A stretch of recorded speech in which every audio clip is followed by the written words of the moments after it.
Hi guys, Assalamu Walaikum. How are you all? I hope you are well. Welcome back to my channel in this new video.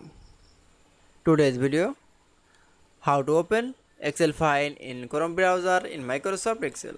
So let's started. At first open your Excel document file.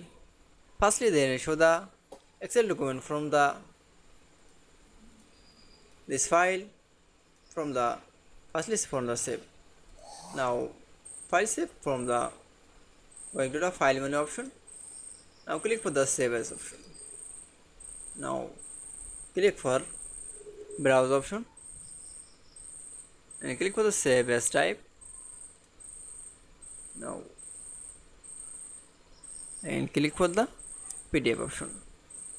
Then save option now for click.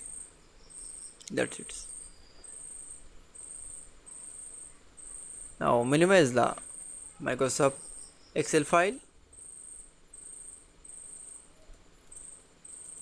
Then we show the Excel file. Open from the now mouse right button click.